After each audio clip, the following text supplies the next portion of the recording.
चलिए sir class start करते हैं। बिस्मिल्लाहिर्रहमानिर्रहीम। Lecture number 3 Kaif 3 costing. जनाब हम लोग पढ़ रहे हैं बेसिक कॉस्टिंग सितंबर 24 अटेम्प्ट के लिए और इंशाल्लाह इसी अटेम्प्ट में हम लोग पास करेंगे इंशाल्लाह। ऐसा ही है। चले सर सुनेंगे, चले बहुत सुनेंगे।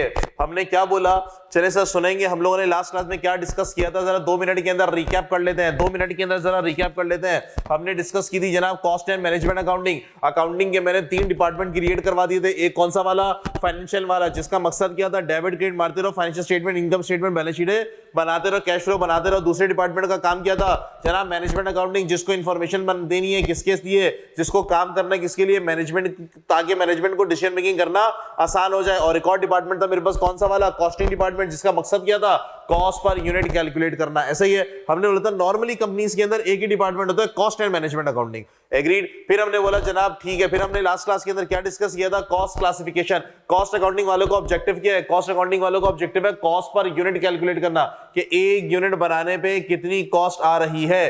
कॉस्ट अकाउंटिंग वाले का ऑब्जेक्टिव क्या है, कॉस्ट पर यूनिट कैलकुलेट करना, कि एक यूनिट बनाने पे कितनी कॉस्ट आ रही है।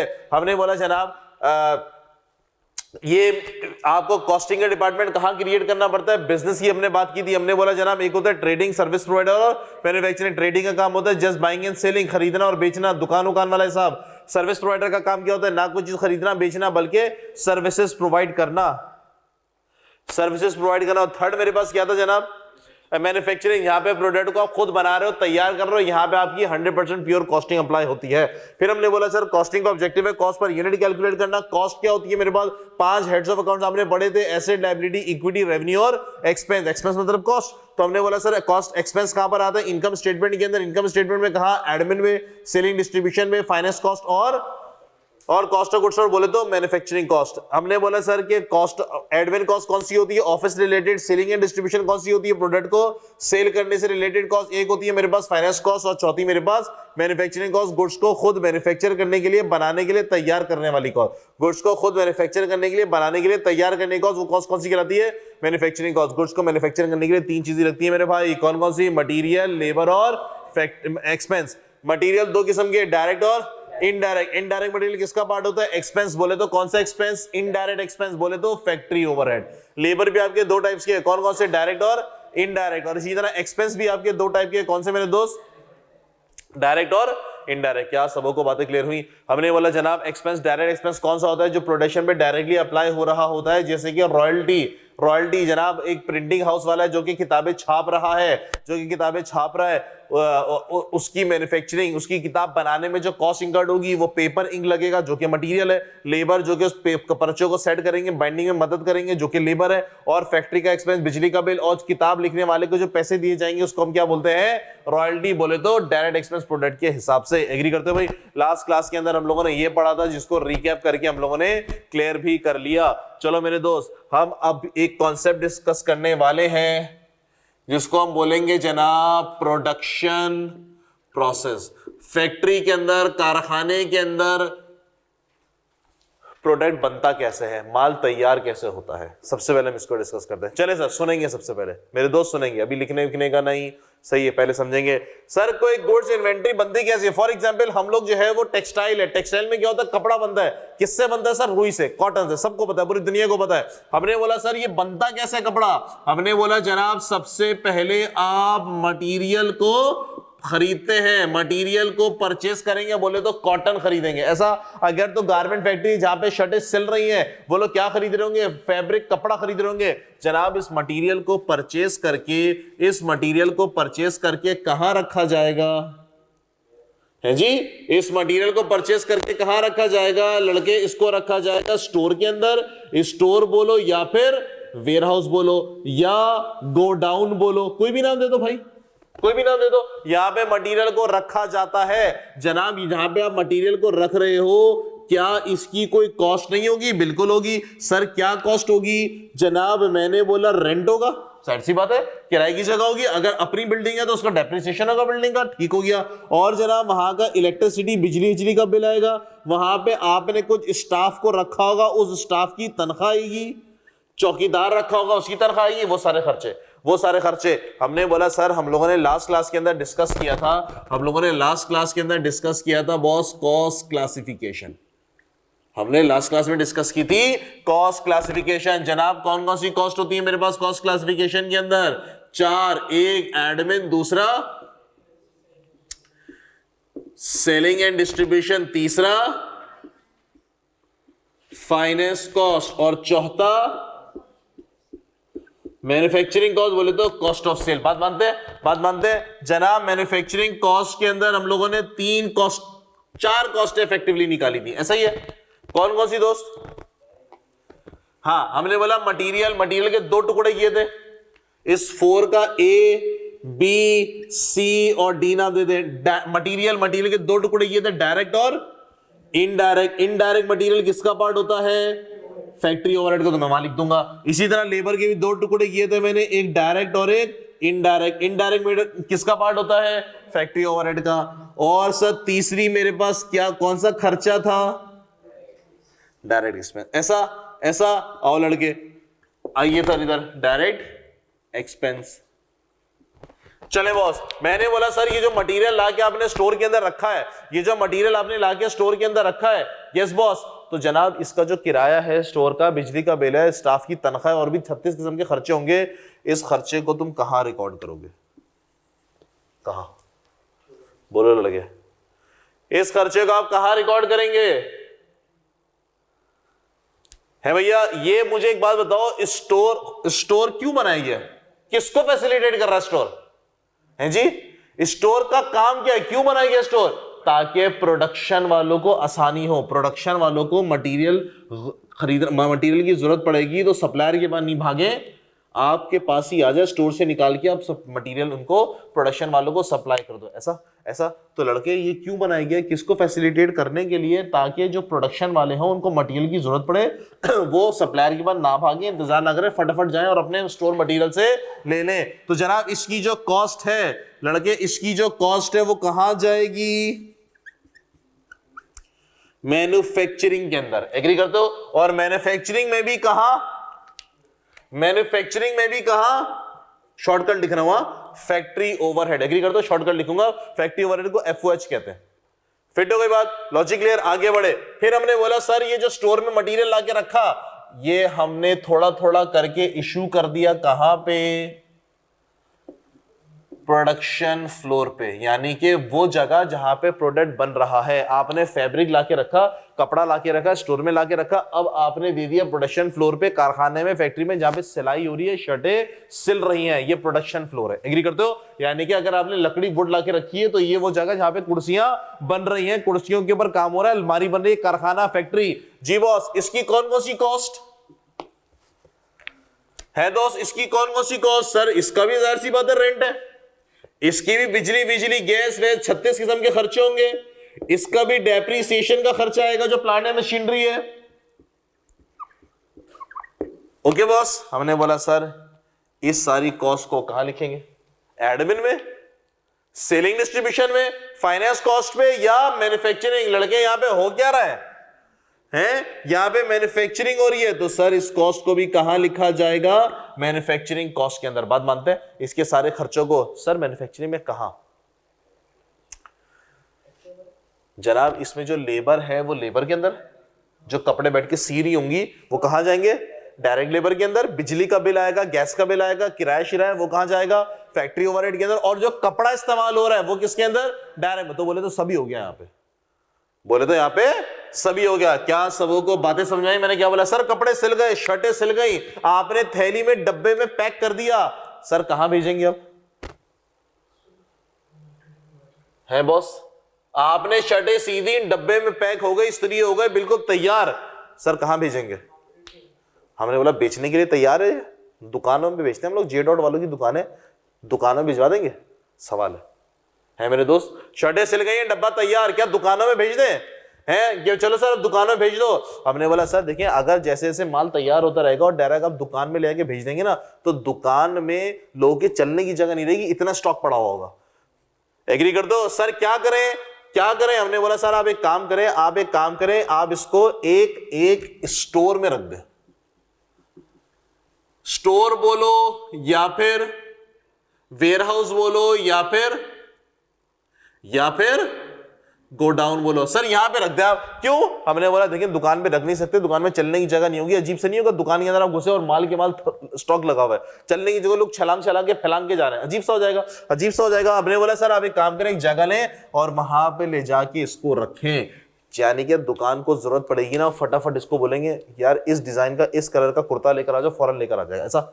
ऐसा जो होता है प्रैक्टिकली हम देखते हैं। तो जनाब ये जो गोदाउन है इसकी कॉस्ट क्या कॉस्ट है? सर रेंट होगा, बिजली का बिल होगा, लोग रखे हुए होंगे, उनकी तनख्वाहें होंगी, स्टाफ सैलरी, सर और भी 36,000 किस्म के खर्चे होंगे। जनाब इस कॉस्ट को हम कहां रिकॉर्ड करेंगे दोस्त? बोलो मेरे दोस्त, कहां रिकॉर्ड करेंगे? Cost classification, admin, selling, distribution, finance या मैन्युफैक्चरिंग? बोलो मेरे दोस्त। दिमाग क्या कहता है? दिमाग देखो कॉस्टिंग के पर्चे के अंदर दिमाग चलाना चाहिए बॉस। कॉस्टिंग के पर्चे के अंदर दिमाग नहीं चलेगा तो बड़ी दिक्कत होने वाली है। जी सर क्या करेंगे बतलाइए, है मेरे भाई? नहीं सर, क्या यहां से माल बिक रहा है? बिक तो नहीं रहा ना। ये तुमने बनाया क्यों है? मुझे एक बात बताओ, अगर केएनएस के अंदर आप अंदर एंटर हो, एडमिन का डिपार्टमेंट 2 मिनट के लिए बंद कर देता, गायब, क्लास से लगी हुई है, आप कहां जाओगे? सवाल है। एडमिन का हमने 2 मिनट के लिए डिपार्टमेंट बंद कर दिया, हमने बोला एडमिन की आप छुट्टी कर दें, आप आए सीडी में क्लास लेनी है आपने, सर कहां जाएंगे? हमने बोर्ड पे भी कुछ नहीं लगा, अब हर क्लास में आके झांकेंगे, भाई कैफ3 की क्लास हो रही है, उस रूम में झांकेंगे, उस रूम में झांकेंगे, उस रूम में झांकेंगे, फिर एक रूम में पहुंच जाएंगे।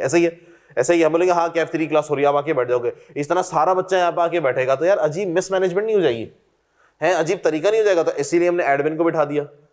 ओके, फिर एडमिन वाले ने बोला यार बोर्ड पे लिख दो, पता चल जाएगा, फेसबुक पे डाल दो क्लास का टाइमिंग वगैरह, सबको पता चल जाएगा, व्हाट्सएप ग्रुप पे एक एडमिनिस्ट्रेटिव काम हो रहा है ना यार। तो यहां पे सर आप क्या कर रहे हैं? यहां पे आप एक एडमिनिस्ट्रेटिव काम कर रहे हैं, एक एडमिनिस्ट्रेटिव काम कर रहे हैं ताकि आपके पास यहां पे भी माल जमा ना हो और दुकान पे भी माल जमा ना हो, बल्कि आपने एक जगह बना दी जहां पे सारा मटेरियल आप स्टॉक करके, सारा प्रोडक्ट आप स्टॉक करके आगे उसको बेच सकते हैं। क्या सबों को बातें समझ में आई? मैंने क्या बोल दिया? ये कॉस्ट कहां पे जाएगी सर? एडमिन के अंदर।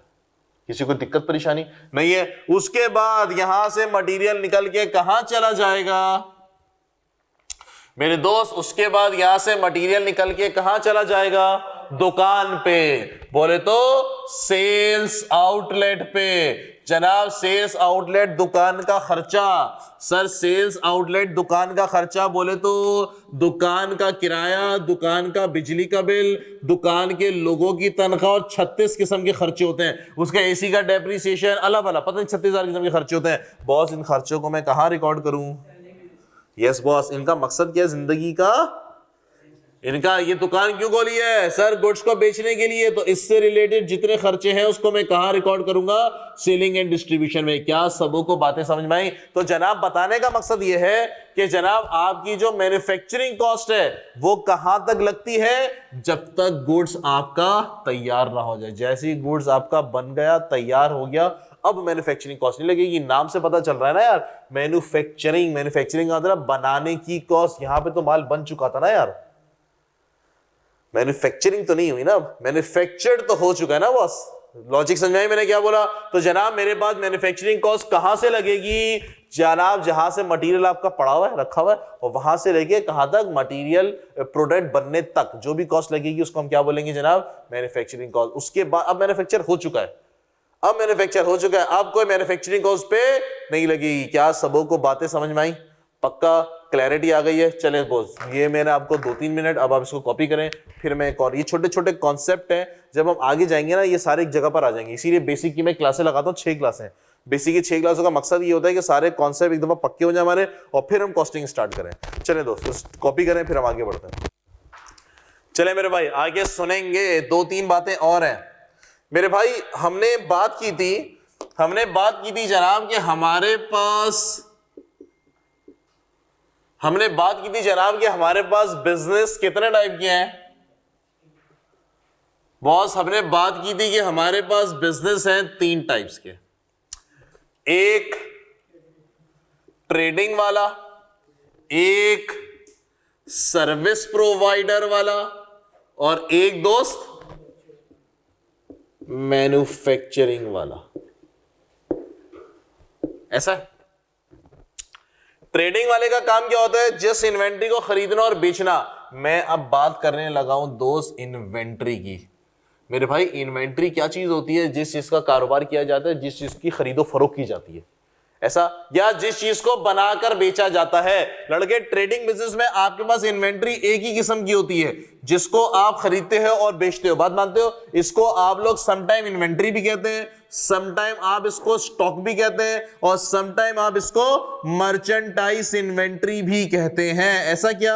ऐसा क्या? फिर जनाब इन ट्रेडिंग का मतलब एक ही किस्म की इन्वेंट्री मतलब बहुत ज्यादा हो सकती है, जिस तरह इम्तियाज के अंदर है, चेस के अंदर है। सर इन्वेंट्री कितनी है? बहुत ज्यादा है, लेकिन नेचर कैसा? एक है, खरीदा जाएगा और बेचा जाएगा। ऐसा सर सर्विस प्रोवाइडर के अंदर क्या होता है? सर्विस प्रोवाइडर के अंदर क्या होता है जनाब, यहां पे तो कोई इन्वेंट्री का सीन ही नहीं होता, यहां पे तो कोई इन्वेंट्री का सीन ही नहीं होता। तीसरा मेरे पास कौन सा है? तीसरा मेरे पास कौन सा है सर? मैन्युफैक्चरिंग। मैन्युफैक्चरिंग वाला क्या करता है? गुड्स को खुद मैन्युफैक्चर करता है और तैयार करता है। मैन्युफैक्चरिंग वाला गुड्स को खुद मैन्युफैक्चर करता है, तैयार। सुनना, टेक्सटाइल है, टेक्सटाइल की अगर मैं बात एग्जांपल दूं, सर हम लोग खरीदते हैं कॉटन, रुई। रुई तुम्हारी क्या चीज है? इन्वेंट्री है। इसको क्या कहा जाता है? रॉ मटेरियल या सिर्फ मटेरियल, एक ही बात है। रुई है, रुई को मैंने मशीनों में डाला, अभी उससे धागा बनेगा, धागे के बाद फिर ग्रे सफेद कलर का कपड़ा बनेगा, फिर उसके बाद केमिकल डाइंग होगी और फिर वो फैब्रिक तैयार हो जाएगा। ऐसा सर महीना एंड हो गया, अभी वो कॉटन की शक्ल में तो नहीं रहा ना, वो फैब्रिक की शक्ल में रहा, बीच के किसी प्रोसेस के अंदर है। क्या वो तुम्हारी इन्वेंट्री नहीं है? बिल्कुल इन्वेंट्री है। क्या तुम्हारी मिल्कियत नहीं है? तुम्हारा बिल्कुल करंट एसिड है। उसका क्या नाम दिया जाएगा दोस्त? उसका नाम दिया जाएगा वर्क इन प्रोसेस। उसका क्या नाम दिया जाएगा मेरे भाई? Work in process. क्या सबों को बातें समझ में आई मैंने क्या बोला? फिर जनाब जब ये प्रोसेस हो रहा है, अभी ये बन रहा है, अभी ये कॉटन से अभी ये कपड़ा बन रहा है और कपड़ा बन गया, तैयार हो गया, रेडी टू सेल है, इसको क्या बोला जाता है? Finish goods. क्या बोला जाता है दोस्त? Finish goods. बात समझ में आई मैंने क्या बोल दिया? फॉर एग्जाम्पल जनाब, फॉर एग्जाम्पल अगर मैं बात करूं जनाब फर्नीचर इंडस्ट्री की, जो लकड़ी है मेरे पास, जो लकड़ी है, वुड है, उसको मैं क्या बोलूंगा? Raw material. और अभी लकड़ी को मैं काट रहा हूं, उसको भी मैं तराश रहा हूं, अभी कुर्सी तैयार नहीं हुई है, अभी वो लकड़ी कटी हुई, पॉलिश भी नहीं हुई, ऐसी पड़ी हुई लकड़ी, लेकिन मैंने काट पीट दिया, उसको मैं नाम क्या दूंगा? काम अभी चल रहा है, बोले तो वर्क इन प्रोसेस। और कुर्सी मेरी तैयार हो गई, रेडी, कोई क्वेश्चन लग गया, तैयार हो गई, रेडी टू सेल है, इसको मैं क्या बोलूंगा? Finish goods. बात समझाई? तो जनाब मैन्युफैक्चरिंग इंडस्ट्रीज के अंदर, मैन्युफैक्चरिंग के अंदर आपके पास इन्वेंट्री कितनी होती है दोस्त? 3 होती है। तीनों मेरी इन्वेंट्री है, तीनों मेरी बैलेंस शीट के अंदर आती है। क्या सबों को बातें समझाई मैंने क्या बोला? जनाब हम लोग इसको शॉर्ट फॉर्म में RM कह रहे होंगे, दिक्कत तो नहीं है? इसको हम लोग शॉर्ट फॉर्म में WIP बोलेंगे, इसको हम लोग शॉर्टकट में FG बोलेंगे। किसी को कोई परेशानी, दिक्कत? इन्वेंट्री हमारे पास कितनी है बॉस? 3 किस्म की। किसी को कोई परेशानी नहीं? आगे बढ़ते हैं भाई। सुने सर, हमारे पास मैन्युफैक्चरिंग कॉस्ट कितनी थी लड़के? हमारे पास मैन्युफैक्चरिंग कॉस्ट कितनी थी? हमने बोला सर हमारे पास मैन्युफैक्चरिंग कॉस्ट थी 3। मैन्युफैक्चरिंग कॉस्ट है हमारे पास बॉस 3। कौन कौन सी? 1, 2, 3 और 4। सॉरी 4। कौन कौन सी भैया? एक को मैंने नाम दिया था डायरेक्ट मटेरियल, यानी कि मैंने मटेरियल के 2 टुकड़े किए थे। दूसरा जो इनडायरेक्ट मटेरियल है वो किसका पार्ट होता है? फैक्ट्री ओवरहेड का। फिर लेबर, लेबर के हमने 2 टुकड़े किए थे, एक का नाम मैंने क्या दिया था? डायरेक्ट लेबर, दूसरा इनडायरेक्ट लेबर, किसका पार्ट है? फैक्ट्री। और फिर एक्सपेंस, एक्सपेंस के 2 टुकड़े, एक का मैंने क्या नाम दिया था लड़के? डायरेक्ट एक्सपेंस, और दूसरा इनडायरेक्ट एक्सपेंस, जिसको हम क्या बोलते हैं? Factory overhead. फिट है? चले बॉस, हमारे पास मैन्युफैक्चरिंग कॉस्ट यही है, इसके अलावा नहीं है। अच्छा सुनना, अच्छा नॉर्मली डायरेक्ट एक्सपेंस बहुत कम होते हैं, 1-2 मैंने आपको एग्जांपल दी। अगर मैं आपको manufacturing expense, direct material, direct labour और फैक्ट्री ओवरहेड कह दूं, तो समझ जाना मैं डायरेक्ट एक्सपेंस भी कह रहा हूं।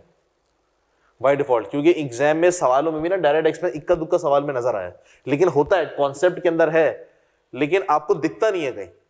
लेकिन अगर हम कभी जल्दबाजी में बोल दूं मैं क्या मैन्युफैक्चरिंग कॉस्ट में आपके डायरेक्ट मटेरियल, डायरेक्ट लेबर और फैक्ट्री ओवरहेड, तो समझ जाना मैं डायरेक्ट एक्सपेंस भी कह रहा हूं बाय डिफॉल्ट। एग्रीड? ओके जी। चले सर, सुने हमने बोला जनाब, हमने बोला सर हम इसको और फर्दर आगे डिटेल में डिस्कस कर रहे हैं।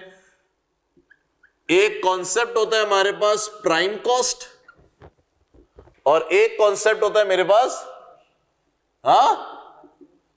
Conversion cost. लड़के सुनेंगे भैया, प्राइम का मतलब क्या है जी? हम लोगों ने स्कूल में पढ़ा था ना प्राइमरी और सेकेंडरी। प्राइमरी क्लासें कौन सी होती हैं? 1 से 5 वाली। सेकेंडरी कौन सी होती हैं? 6 से ऑनवर्ड वाली। भैया इसका नाम प्राइमरी क्यों दिया गया है? क्योंकि वहां पे बेस बनती है। वो क्लासें होती हैं जो कि प्राइमरी बोले तो बेसिक। क्या प्राइमरी पढ़े बगैर छठी क्लास में आ सकते हो, 7वीं क्लास में आ सकते हो? नहीं। हमने बोला सर ये मैंडेटरी है, ये जरूरी है। तो प्राइम का मतलब क्या होता है बॉस? बेसिक। किसी भी प्रोडक्ट को, माल को बनाने के लिए आपके पास बेसिक कॉस्ट कौन कौन सी है, जिसके बगैर आप प्रोडक्शन का सोच भी नहीं सकते, जिसके बगैर आप प्रोडक्शन का सोच भी नहीं सकते। फॉर एग्जाम्पल सर किताब है, प्रिंटिंग हाउस वाले जो कि किताब छापते हैं, कागज नहीं है मुल्क के अंदर, इंक नहीं है, क्या फैक्ट्री चलेगी? नहीं सर। इसका मतलब ये हुआ दोस्त के डायरेक्ट मटेरियल, इसका मतलब बहुत डायरेक्ट मटेरियल मेरे पास प्राइम कॉस्ट का पार्ट होता है। एग्री करते हो? कागज भी है, इंक भी है, गत्ते भी हैं, मशीनें भी हैं, सर लेबर नहीं है। मशीन चलाएगा कौन? कागज को सेट कौन करेगा? खुद ब खुद थोड़ी ना होगा। तो इसका मतलब लेबर भी मेरे पास कौन सी जनाब? कौन सी? डायरेक्ट लेबर, वो मेरी basic cost, prime cost. Agree करते हैं? फिर सर कंटेंट ही नहीं, क्या छापोगे? कंटेंट अंदर का कागज किताबों में क्या छापोगे? कंटेंट के लिए तो कंटेंट लिखने वाले की इजाजत चाहिए ना आपको, और कंटेंट लिखने वाला आपको फ्री में इजाजत तो नहीं देगा, बल्कि वो आपसे हर किताब की क्या चार्ज करेगा? रॉयल्टी चार्ज करेगा। क्या उसके बगैर आप किताब छाप लोगे? नहीं बॉस। तो तीसरी चीज मेरे पास क्या है? तीसरी चीज है जनाब मेरे पास डायरेक्ट एक्सपेंस। किसी को कोई दिक्कत या परेशानी है तो बता दीजिए। All okay, all good, fit है? इन तीनों कॉस्ट को मिला के बोला जाता है तो क्या बोला जाता है? प्राइम कॉस्ट, बोले तो बेसिक कॉस्ट। फॉर एग्जाम्पल हमने बोला सर मटेरियल की कॉस्ट लगी है 1 लाख रुपए की, लेबर की कॉस्ट आई है जनाब 80,000 रुपए की, और डायरेक्ट एक्सपेंस आया है मेरे पास फॉर एग्जाम्पल बॉस 20,000 का। तो टोटल मेरे पास प्राइम कॉस्ट कितनी हो गई है जी? 2 लाख। एग्री कर गए? किसी को कोई दिक्कत? अगला कॉन्सेप्ट है मेरे पास कन्वर्जन कॉस्ट। जनाब कन्वर्जन का मतलब क्या है? कन्वर्जन निकला किससे? सर कन्वर्जन निकला है कन्वर्ट से। कन्वर्जन निकला है किससे? कन्वर्ट से। हमने बोला सर क्या कन्वर्ट? वो कॉस्ट जो आपके रॉ मटेरियल को आपके फिनिश गुड्स में कन्वर्ट कर दे। कौन कन्वर्ट करेगा दोस्त? एक मजदूर कन्वर्ट करते हैं, डायरेक्ट लेबर। कागज आ गया, मटेरियल आ गया, किताबों की शक्ल में कौन लेकर आएगा? लेबर भी आ गई, हो जाएगा कन्वर्ट। है हाथों से बाइंडिंग करेंगे क्या? है हाथ से लिखेंगे इसके ऊपर? नहीं सर। क्या चाहिए तुम्हें? मशीनें चाहिए। मशीन क्या एसेट है तो सर उसका डेप्रिसिएशन। हमने बोला सर मशीन का रोड पे रख के करेंगे? नहीं सर, उसके लिए फैक्ट्री का सेटअप लगाना पड़ेगा, फैक्ट्री के भी खर्चे होंगे। बोले तो तमाम फैक्ट्री के खर्चे क्या बोला जाएगा बॉस? इसको फैक्ट्री ओवरहेड। यानी कि कन्वर्जन कॉस्ट का मतलब आपकी 2 कॉस्ट कौन कौन सी? डायरेक्ट लेबर और फैक्ट्री ओवरहेड का सम, डायरेक्ट लेबर और फैक्ट्री ओवरहेड का ऐड। डायरेक्ट लेबर की कितनी कॉस्ट मेरे पास? 80,000, और फैक्ट्री ओवरहेड अज्यूमिंग मेरे पास 1,40,000। तो जनाब कितना बन गया ये? 2,20,000। क्या सबों को बातें समझ में आई? कोई दिक्कत परेशानी? बिल्कुल भी नहीं है। All okay, all good, copy करने में। चले जनाब आगे बढ़े भाई। सर कन्वर्जन कॉस्ट रिपीट कर दें। कन्वर्जन कॉस्ट का मतलब वो कॉस्ट जो कि आपके रॉ मटेरियल को आपके फिनिश गुड्स में कन्वर्ट कर दे। यानी कि फॉर एग्जांपल मेरे पास एक कॉटन आ गई, मैंने कपड़ा बनाना है, टेक्सटाइल इंडस्ट्री का सेटअप है, मैंने जो है ना वो कपड़ा बनाना है, मैंने कॉटन लाई और मैंने मैदान में ला के रख दी। क्या उस कॉटन से कपड़ा बन जाएगा? नहीं सर, मुझे कुछ कॉस्ट चाहिए, मुझे कुछ लोग चाहिए। कौन उस कॉटन से कपड़े को कन्वर्ट करेंगे? जनाब सबसे पहले तो एक लेबर की जरूरत पड़ेगी मुझे। लेबर को भी मैंने ग्राउंड में पहुंचा दिया, गर्मी है, कॉटन पड़ी हुई है, लेबर भी पड़ी हुई है, सूरज ऊपर, क्या कपड़ा कन्वर्ट हो जाएगा? नहीं जनाब, मुझे फैक्ट्री का सेटअप लगाना पड़ेगा। मशीन भी तो एसिड है, तो उसका डेप्रिसिएशन। मशीन भी आपने पहुंचा दी, एक मैदान है, कॉटन पड़ी है, लेबर पड़ी है, मशीन पड़ी हुई है, क्या कपड़ा बन जाएगा? नहीं सर। हम बोलेंगे भाई सेटअप लगा के दो यार, मशीन को चालू करने का सेटअप लगाओ, फिर मशीन हिलेगी, उसको वहां पे फिक्स करवाओ, और फिर वहां से कपड़ा बनेगा, गेट बनाओ, चौकीदार बनाओ, पूरा एक फैक्ट्री का हिसाब किताब बनाओ ना भाई। और फैक्ट्री के सारे खर्चे वहां पे रिकॉर्ड होंगे, क्या, किस नाम से? फैक्ट्री ओवरहेड के नाम से। एग्री करते हो भाई? तो इन दोनों कॉस्ट को मिला के बोला जाएगा तो क्या बोला जाएगा? Conversion cost. मोहम्मद अनस भाई समझ में आ गया? आगे बढ़ूं मैं? चले जनाब, हमारे पास एक और बहुत इंपॉर्टेंट कॉन्सेप्ट है कॉस्ट बिहेवियर का, वो डिस्कस करने जा रहे हैं। चलें जी, जरा बोर्ड का सफाया करता हूं। चलें बॉस, आगे और कॉन्सेप्ट हम डिस्कस कर रहे हैं जो हमारे पास कहलाता है बॉस कॉस्ट बिहेवियर का। सुनोगे मेरे भाई? भैया हमने बोला था पूरी कॉस्टिंग किसके गिर्द घूमेगी? पूरी कॉस्टिंग किसके गिर्द घूमेगी जनाब? Manufacturing cost. और अभी अभी हम लोगों ने डिस्कस किया कि मेरे पास मैन्युफैक्चरिंग कॉस्ट कितनी होती है? 3। कौन कौन सी दोस्त? डायरेक्ट मटेरियल, डायरेक्ट लेबर और डायरेक्ट एक्सपेंस और फैक्ट्री ओवरहेड। चले बॉस, अब मैं जरा इसका बिहेवियर डिस्कस कर रहा हूं। इसका मैं जरा बिहेवियर डिस्कस कर रहा हूं। इसको मैं क्या बोलेगा जनाब? इसको मैं बोलता हूं कॉस्ट बिहेवियर। मेरे भाइयों, इसको बड़ा तरीके से समझना। पूरी कॉस्टिंग की जान ये कॉस्ट बिहेवियर है। पूरी कॉस्ट अगर ये समझ में नहीं आया तो पूरी कॉस्टिंग में झूमते रहेंगे हम। आज हमारा कौन सा लेक्चर है? तीसरा लेक्चर। कोर्स खत्म होगा 80 लेक्चर में, तो पूरे 77 लेक्चर तक झूमते रहोगे अगर ये कॉन्सेप्ट समझ में नहीं आया तो। चले सर, भैया कॉस्ट बिहेवियर की अगर मैं बात करूं तो इसको 4 कैटेगरी के अंदर स्प्लिट किया गया है। पहली कैटेगरी का नाम है मेरे पास वेरिएबल कॉस्ट। चलो भैया जरा वेरिएबल कॉस्ट को समझते हैं। हम जरा वेरिएबल कॉस्ट को समझते हैं। आओ दोस्त, सुनेंगे।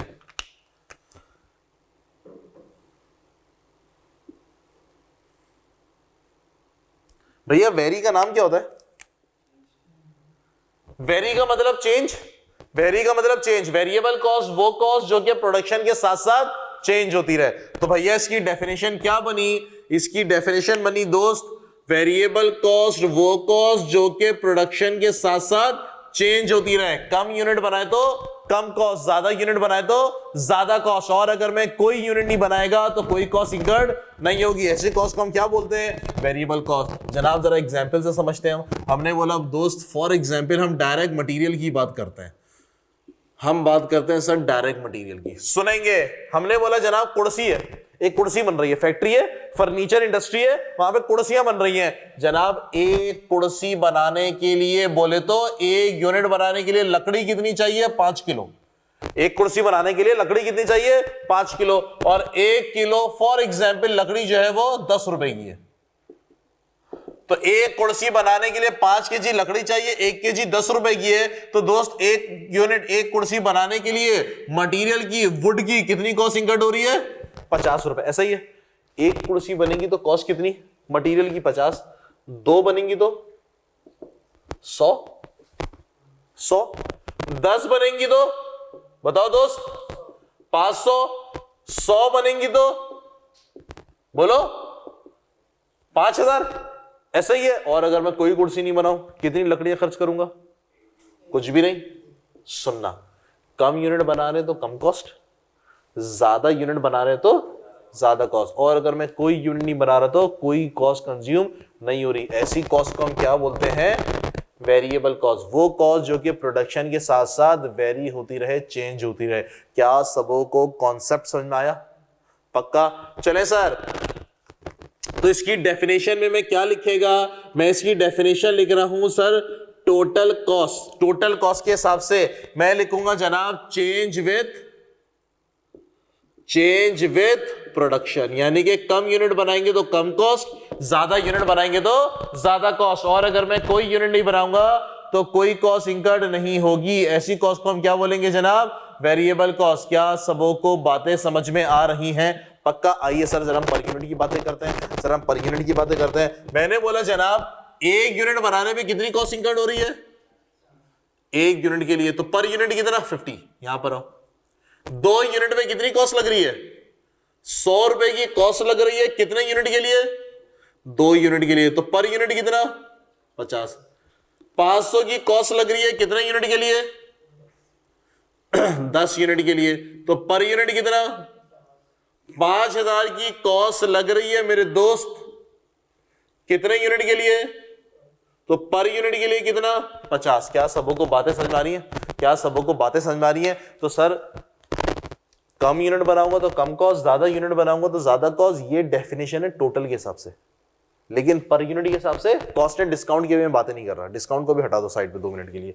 तो मैं इसकी एक और डेफिनेशन लिखूंगा कि जनाब पर यूनिट के हिसाब से, पर यूनिट के हिसाब से मैं क्या बोलूंगा सर, कांस्टेंट या no change in per unit. अभी मैं डिस्काउंट की बातें नहीं कर रहा। क्या सबों को बातें समझ में आ रही हैं? क्या सबों को कॉन्सेप्ट क्लियर हुआ? पक्का। तो जनाब हमारे पास जो मैन्युफैक्चरिंग कॉस्ट थी उसमें डायरेक्ट मटेरियल कौन सी कॉस्ट हो गई है, वेरिएबल कॉस्ट। किसी को कोई दिक्कत परेशानी नहीं है? आगे बढ़ते हैं सर, जरा लेबर की बातें करते हैं। आओ दोस्त डायरेक्ट लेबर की बातें करते हैं। हमने बोला जनाब लेबर का हिसाब किताब क्या होता है, हमने बोला सर लेबर को जो पैसे दिए जाते हैं 2 हिसाब से दिए जाते हैं, या तो पर यूनिट के हिसाब से तो पर आवर के हिसाब से। नॉर्मली पर आवर के हिसाब से पैसे दिए जाते हैं, आर्ली रेट। क्या मतलब जनाब, एक कुर्सी बनाने के लिए मटेरियल कितना चाहिए 5 kg, जनाब लेबर के 6 घंटे लगेंगे कुर्सी तैयार करने में, और लेबर 1 घंटे के फॉर एग्जाम्पल 20 रुपए लेते हैं। लेबर 1 घंटे कितने पैसे लेते हैं 20 रुपए। तो 1 यूनिट बनाने के लिए लेबर के कितने पैसे लग रहे हैं जी, हैं जी? ऐसा 1 यूनिट बनाने के लिए लेबर कितने पैसे ले रहे हैं इफेक्टिवली 120। 2 कुर्सी बनाएंगे तो 240, 10 कुर्सी बनाएंगे तो 1200, 100 बनाएंगे तो, और कोई कुर्सी नहीं बनवा रहा मैं बोलूंगा भाई कोई, तो क्या लेबर को पैसे दूंगा? कोई पैसे नहीं दिए जाते। अगर मैं काम नहीं करवाता तो लेबर को मैं कोई पैसे नहीं दे। लेबर को पैसे करवाने के, पैसे देने के काम, पैसे देता हूं तब जब मैं काम करवाता हूं, बस। डर हो गई बात? चले सर सुने, मैंने बोला भैया बताइए मुझे कम यूनिट बना रहा हूं तो कम कॉस्ट, ज्यादा यूनिट बना रहा हूं तो ज्यादा कॉस्ट, कोई यूनिट नहीं बना रहा तो कोई कॉस्ट इंकर्ड नहीं हो रही। तो जनाब ऐसी कॉस्ट को हम क्या बोलते हैं, वेरिएबल कॉस्ट। तो भैया लेबर में भी आपकी आइडेंटिफिकेशन हो गई। लेबर भी कौन सी कॉस्ट होती है आपके पास, वेरिएबल। नॉर्मली लेकिन मेरी फैक्ट्री है, मेरी मर्जी, मैंने बोला लेबर को 50,000 रुपये फिक्स सैलरी दूंगा, काम करवाऊं या नहीं करवाऊं मेरी मर्जी भाई, को रोकेगा मुझे? हम लोग नहीं, मेरे तो कॉस्टिंग के अंदर ये पड़ा हुआ है, को रोकेगा नहीं। डिपेंड करता है ऑर्गेनाइजेशन टू ऑर्गेनाइजेशन। लेकिन अगर सवाल खामोश है, सवाल कुछ भी नहीं कह रहा, तो हम कौन सी कॉस्ट लेंगे उसको, वेरिएबल, क्योंकि प्रैक्टिकल यही फॉलो होता है।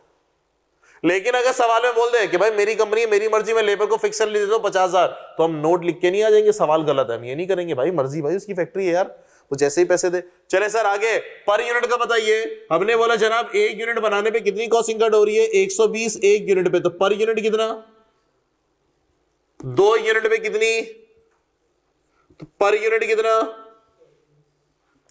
यहां पे पर यूनिट कितना, यहां पे पर यूनिट कितना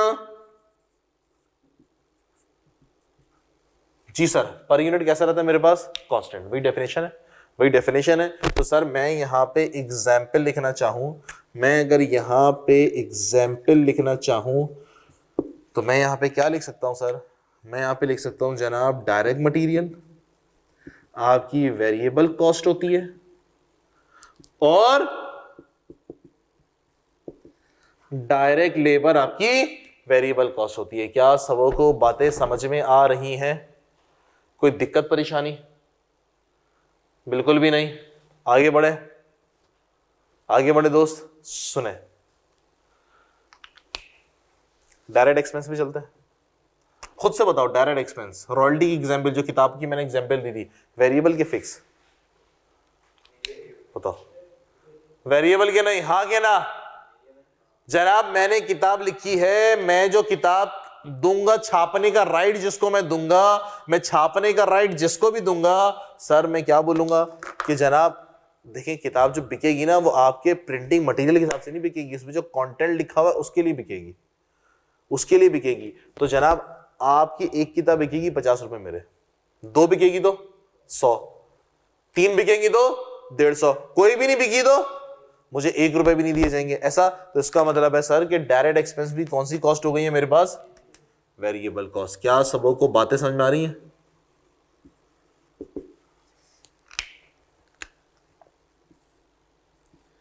चले sir factory overhead. Factory overhead, हाँ लड़के, फैक्ट्री ओवरहेड के अंदर जरा 2-3 खर्चे तो बता दो दोस्त। फैक्ट्री ओवरहेड के अंदर जरा 2-3 खर्चे तो बता दो। बिजली का बिल लिखूं मैं? है भैया? इलेक्ट्रिसिटी का बिल लिखूं और गैस का बिल लिखूं? हमने बोला सर बिजली का बिल कैसे आता है? बहुत ज्यादा आता है। सर कैसे आता है? हमने बोला सर बिजली का बिल ऐसे आता है कि आप जितनी ज्यादा बिजली कंज्यूम करेंगे उतना ज्यादा बिल आएगा, जितनी कम बिजली कंज्यूम करेंगे उतना कम बिल आएगा। आपने बोला जनाब आपने घर को लगाया ताला और आप चले गए 3-4 महीने के लिए घूमने फिरने के लिए, जब घर वापस आएंगे तो बिजली का बिल कितना आएगा? सर बहुत थोड़ा सा आता है, जिसको हम बोलते हैं मीटर रेंट या टीवी लाइसेंस। उसको 2 मिनट के लिए इग्नोर कर दो, ये पाकिस्तान के अंदर ये बगैर थी ना, बाकी जगहों पे नहीं है। टीवी लाइसेंस और मीटर रेंट 2 मिनट के लिए इसको आप हटा दो, वो भी चिल्लड़ ही है, 100 रुपए बनते हैं कुछ मिला के। सर इसको 2 मिनट के लिए हटा दो, है जी, तो बाकी आपका बिल कितना आएगा? 0। और गर्मी आती है तो बिल बढ़ जाता है सर, खूब एसी वेसी चल रहे होते हैं, पंखे वंखे चल रहे होते हैं सर। इसका मतलब ये हुआ कि जनाब मैं ज्यादा बिजली कंज्यूम कर रहा हूं तो ज्यादा कॉस्ट, कम बिजली कंज्यूम कर रहा हूं तो कम कॉस्ट। ज्यादा बिजली कंज्यूम करूंगा तो ज्यादा बिल आएगा, कम बिजली कंज्यूम करूंगा तो कम बिल आएगा। इसका मतलब है किसकी डेफिनेशन में आया बॉस? ये वेरिएबल की डेफिनेशन में। क्या सबों को बातें समझ रही है? पाकिस्तान के अंदर थोड़ा सा फिक्स एलिमेंट भी उसको मैंने 2 मिनट के लिए हटवा दिया, इग्नोर कर दिया। एग्रीड? एग्रीड। गैस का क्या सीन है बॉस? सर्दियों में गैस का बिल ज्यादा आता है, वजह गीजर वीजर चलना शुरू हो जाता है, गीजर वीजर चलना शुरू हो जाता है। ओके क्यों सर? कंजम्पशन ज्यादा हो गई है। और अगर हम घर बंद करके चले जाएं क्या गैस का बिल आएगा? 2 मिनट के लिए वो फिक्स वाला जो एलिमेंट है ना उसको हटा दो। पाकिस्तान में होता है, बाकी जगहों में तो गैस का बिल कितना आएगा? 0। एग्री कर दो। सिलेंडर हम भरवा रहे हैं ना अब तो घरों में, सर सिलेंडर भरवा रहे हैं, गैस अगर आपने कंज्यूम नहीं की, सिलेंडर आपने भरवा के रख दिया, 3-4 महीना घूम कर आ गए हो, क्या सिलेंडर में से गैस खर्च हो जाएगी? नहीं सर, जितनी ज्यादा कंज्यूम करेंगे उतनी ज्यादा खर्च होगी, कम कंज्यूम करेंगे तो कम खर्च होगी। Decision making. सर मैंने बोला कि सर ये कॉस्ट मेरी कौन सी कॉस्ट कहलाएगी? Variable cost. क्या सबों को बातें समझ आ रही हैं? हमने फैक्ट्री के अंदर जो बिजली का सिस्टम है वो के इलेक्ट्रिक से नहीं लिया, हमने के इलेक्ट्रिक से नहीं लिया, अपने जनरेटर लगाए हैं। और नॉर्मली यही होता है फैक्ट्रीज के अंदर, अपने जनरेटर लगाए जाते हैं, वो सस्ते पड़ते हैं, वो सस्ते, बिजली का कनेक्शन ही नहीं चाहिए, हटाओ भाई, अपने जनरेटर से हम लोग खुद बिजली बनाएंगे। नॉर्मली फैक्ट्री में यही होता है। तो जनाब उसके लिए मेरे पास फ्यूल आएगा, डीजल आएगा, जिस किस्म का भी जनरेटर है, फर्नेस ऑयल का जनरेटर है, डीजल का जनरेटर है। हाँ लड़के, जितनी ज्यादा बिजली बनेगी उतना ज्यादा जनरेटर में फ्यूल कंज्यूम होगा, है जी। ईद की छुट्टियां आ गई, 3 दिन आपकी फैक्ट्री बंद है, क्या बिजली की जरूरत है? नहीं है। क्या आपने फ्यूल कंज्यूम किया? नहीं किया। नहीं किया। सर किसकी डेफिनेशन में आएगा ये? इसको हम बोलेंगे वेरिएबल वाला। एग्री करते हो?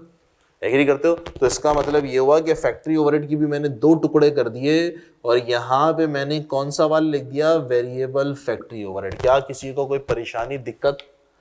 क्या किसी को कोई परेशानी दिक्कत नहीं है? All okay, all good, fit फाट चल रहे हैं आगे। सर नेक्स्ट मेरे पास कौन सी कॉस्ट होती है दोस्त? नेक्स्ट कॉस्ट मेरे पास कौन सी है? Fix cost. हाँ लड़के, फिक्स कॉस्ट वो कॉस्ट जिसका प्रोडक्शन से कोई ताल्लुक नहीं है। फिक्स कॉस्ट वो कॉस्ट जिसका प्रोडक्शन से कोई ताल्लुक नहीं है। कम यूनिट बनाएंगे तो कम कॉस्ट, ज्यादा यूनिट बनाएंगे तो ज्यादा कॉस्ट, और अगर मैं कोई यूनिट नहीं बनाएगा तो कोई कॉस्ट इंकर्ड नहीं होगी। ये किसकी डेफिनेशन है सर? वेरिएबल की। फिक्स की क्या बात होगी मेरे पास? आइए सर, अब मैं बात करने चला फिक्स कॉस्ट के लिए। अब मैं बात करने चला फिक्स कॉस्ट के लिए। सुने जी, फॉर एग्जाम्पल किराया, रेंट है, हमने फैक्ट्री किराए पे ली, हमने फैक्ट्री किराए पे ली दोस्त 50,000 रुपए। हमने फैक्ट्री कितने पे ली? किराए पे ली जनाब, कितने पे? 50,000 रुपए। पहला महीना आया सर, पहला महीना आया जनवरी 24 का।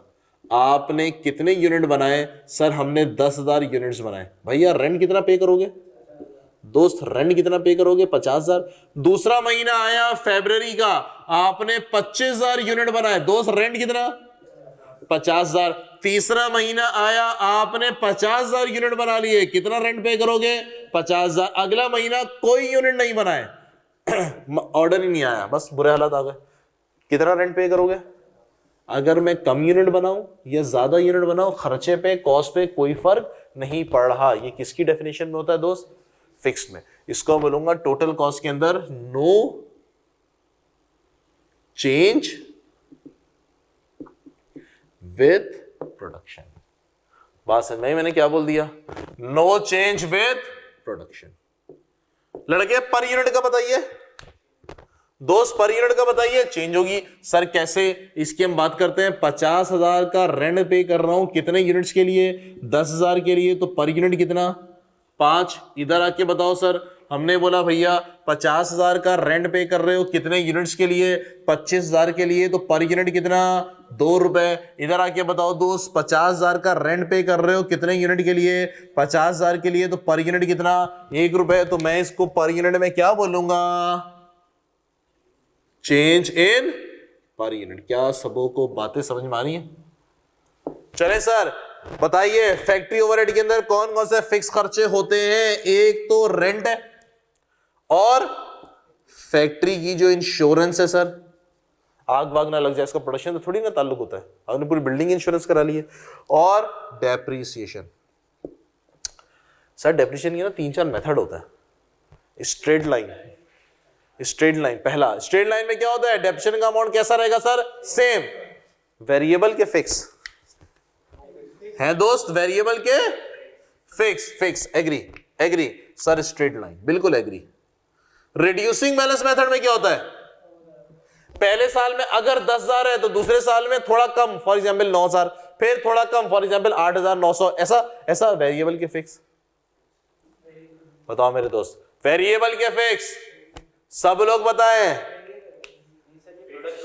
प्रोडक्शन की वजह से थोड़ी ना हो रहा है मेरे दोस्त, उसका तो फॉर्मूला गुरु ने ऐसा डिजाइन कर दिया भाई, प्रोडक्शन की वजह से नहीं हो रहा, उसका तो फॉर्मूला ही ऐसा है ना, कॉस्ट माइनस एक्यूमुलेट। प्रोडक्शन है इसके अंदर नहीं है, तो ये भी किसके अंदर आएगा?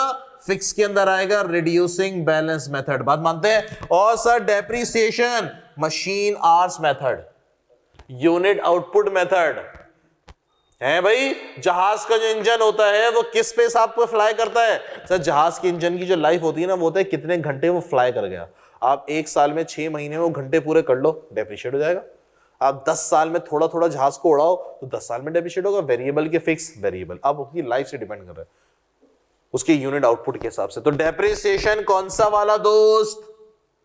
Unit output. कम यूनिट बनाएंगे तो कम डेप्रिसिएशन, ज्यादा यूनिट बनाएंगे तो ज्यादा डेप्रिसिएशन। और मशीन आवर्स मेथड। क्या सबों को बातें समझ में आ रही हैं मेरे भाइयों? पक्का? Logic clear? तो सर मैं अगर यहां पे एग्जाम्पल लिखूं, तो भैया मैं क्या लिखूंगा? मैं यहां पे लिखूंगा सर फिक्स्ड फैक्ट्री ओवरहेड, और उसके अंदर मैंने ये ढेर सारी बातें लिख दी। कौन कौन सी जनाब?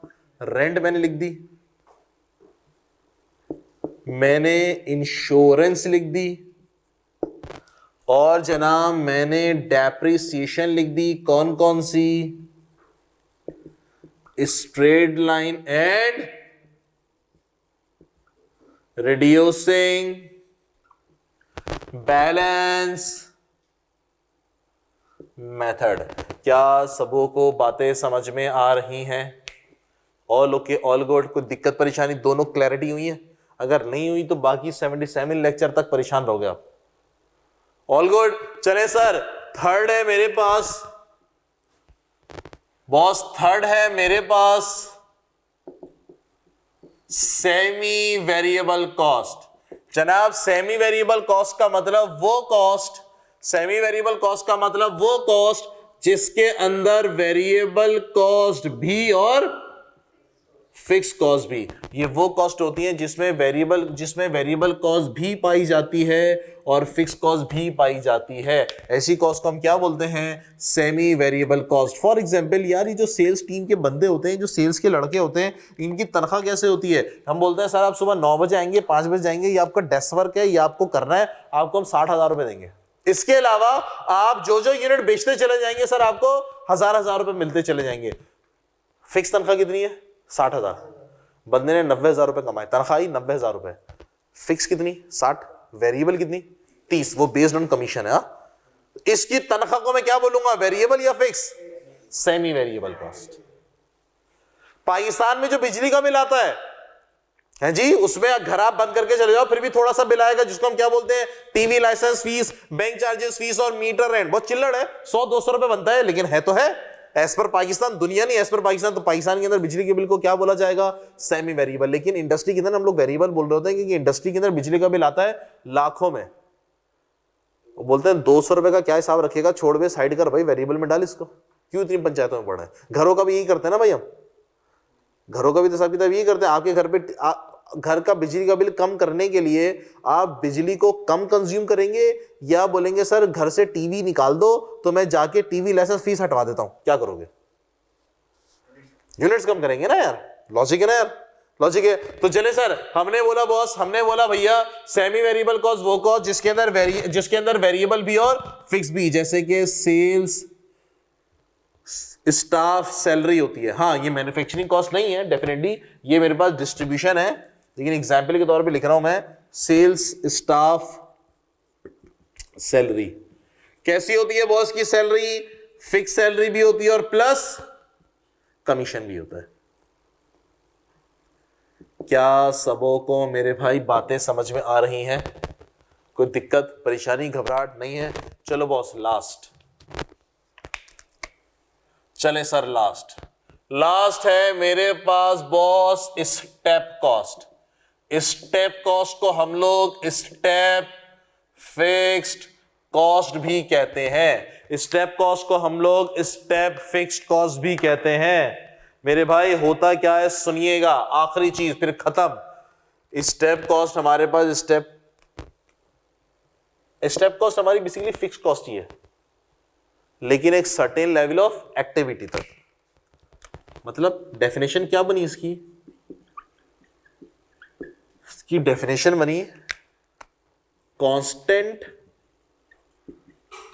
Eight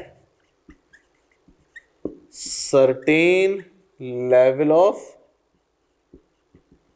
activity. क्या डेफिनेशन बनी boss? Constant at certain level of activity, उसके बाद एकदम से बढ़ जाएगी। ऐसी कॉस्ट को हम क्या बोलते हैं? Step cost. सर क्या मतलब हुआ? अभी समझाते हैं एग्जाम्पल की मदद से। कहां लिखे मैं?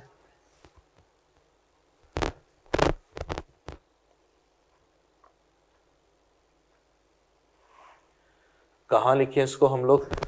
इधर लिख दूं मैं? ये मिटा दूं थोड़ा सा, है ना? बस काफी है मेरे लिए, हो जाएगा। चले दोस्त सुनेंगे। मैंने बोला यार गौर से,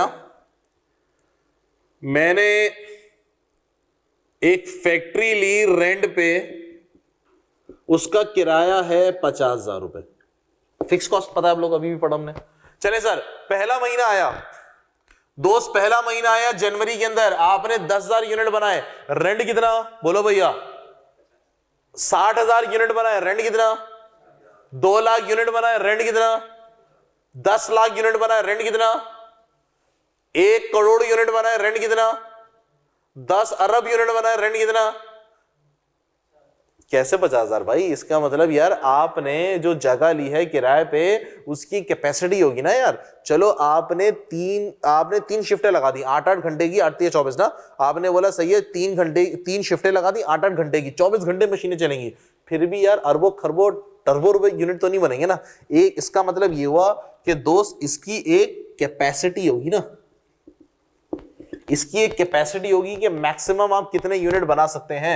मैंने बोला दोस्त मैं मैक्सिमम इसके 1 लाख यूनिट बना सकता हूं, इससे ज्यादा नहीं बना सकता। अब दोबारा से 10,000 यूनिट बनाएंगे तो रेंट कितना? 20,000 यूनिट बनाएंगे, रेंट कितना? 90,000 यूनिट बनाएंगे, रेंट कितना? 1 लाख 1 यूनिट बनाएंगे, रेंट कितना? नहीं बन सकते सर। 1 लाख यूनिट बना दें, एक वाले यूनिट को मना कर दें आप। बिजनेस ग्रो कर रहा है भाई, ऑर्डर आ रहे हैं, कारोबार तरक्की कर रहा है। अगले महीने 1,10,000 यूनिट का ऑर्डर आया, सर 1,00,000 यूनिट बना दे, 10,000 वालों को मना कर दें। हमने बोला भैया कारोबार तरक्की कर रहा है, बढ़ रहा है, आपको तरक्की नहीं करनी है। क्या करेंगे इस तरक्की करने के लिए? दूसरी फैक्ट्री भी किराए पे लेनी पड़ेगी। इसको मैंने नाम दे दिया फैक्ट्री नंबर 1। मैंने दूसरी फैक्ट्री किराए पे ले ली, फैक्ट्री नंबर 2। सर इसका रेंट कितना? हमने बोला यार ये हमें मिली है 80,000 रुपए किराए पे। कितने किराए पे मिली है? सही हो सकता है भाई, वो अलग चीज है, वो अलग चीज है। इसका मालिक मकान अच्छा था, उसका बोला जो भी है भाई कितने किराए पे। हमने बोला लड़के इसकी कैपेसिटी कितनी, ये कितने यूनिट बना सकता है? बॉस ये सिर्फ और सिर्फ 30,000 यूनिट बना सकता है। कितने यूनिट बना सकता है? 30,000। चलेगा है भैया? चलेगा? कोई दिक्कत है? आप ये तो नहीं बोल रहे कि सर इसका किराया ज्यादा, कैपेसिटी उसके किराया भी ज्यादा है, कैपेसिटी भी कम है। हमने बोला देखें सर किराए का कैपेसिटी का ताल्लुक इसके अलावा और भी जगह से होता है। सर ये कोरंगी में, ये डिफेंस में फर्क आएगा? पानी है, रोड है, सिक्योरिटी है, सेफ्टी है, 36 एम की खर्च है ना भाई। ओके अब सुने भाई फिर से मेरे भाई, आपके पास अब ऑर्डर आया 1,01,000 यूनिट बनाने का। दूसरी फैक्ट्री रेंट पे लोगे? Yes boss. कितना किराया हो जाएगा? 1,30। 50 पुराना और नया कितना आ गया? 80। कितना हो गया बॉस? 1,30। अब 1,20,000 यूनिट बनाओगे? 1,30। 1,29,000 यूनिट बनाओगे? 1,30। 1,30,500 यूनिट बनाओगे तो क्या करना पड़ेगा? कारोबार बढ़ रहा है बॉस, 500 वालों को मना कर दो। और अगर आपने कारोबार को बढ़ाना है, तरक्की करनी है तो क्या करना पड़ेगा? तीसरी फैक्ट्री भी रेंट पे लेनी पड़ेगी। बात मानते हो? इसका मतलब बॉस है तो फिक्स कॉस्ट, लेकिन एक सर्टेन लेवल ऑफ एक्टिविटी तक। किस एक्टिविटी तक? 1,00,000 यूनिट तक कॉस्ट कैसी है? सेम। 1,01,000 भी होगा ना, आपका रेंट कितना हो जाएगा? 1,30,000। बात समझ में? मैंने क्या कह दिया? ये डेफिनेशन मेरे पास क्या कहलाती है? स्टेप कॉस्ट की। क्या सबों को बातें क्लियर हुई? क्लैरिटी आई? कोई दिक्कत परेशानी नहीं है? चलें सर इसको जरा कॉपी करें, इसको दोस्त जरा कॉपी करें और आप लोगों को कुछ होमवर्क देने। बुक मिल जाएगी आपको इंशाल्लाह, जब तक मैंने पहला चैप्टर कॉपी करवा लिया, इससे काम चल जाएगा। को मैंने बोला था ना होमवर्क सिस्टम चलाना पड़ेगा, वरना कॉस्टिंग समझ में नहीं आएगी।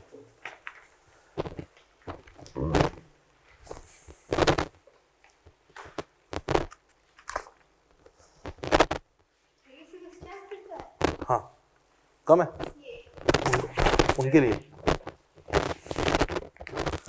ये बेसिकली बुक है हमारे पास कुछ 400 पेज की, जो आपको मिल जाएगी जैसे अभी के फॉर्म बताएंगे। ये सिर्फ इस चैप्टर का बेसिक है, ताकि बेसिक पक्की होगी तो फिर आगे ना कॉस्टिंग पढ़ने में बड़ी आसानी होगी। चलिए सर मैं आप लोगों को कुछ होमवर्क दूंगा, फिर आप ये कॉपी कर लिएगा। मैं आपको कुछ होमवर्क दूंगा, अपना दिमाग लगा के समझ के आप लोगों ने सवाल करने हैं। कौन कौन सा होमवर्क है बॉस? ऑनलाइन वालों मैं भी पीडीएफ आप लोगों को भेज देता हूं। Homework question number 1, question number 2, question number 3 और क्वेश्चन नंबर 4।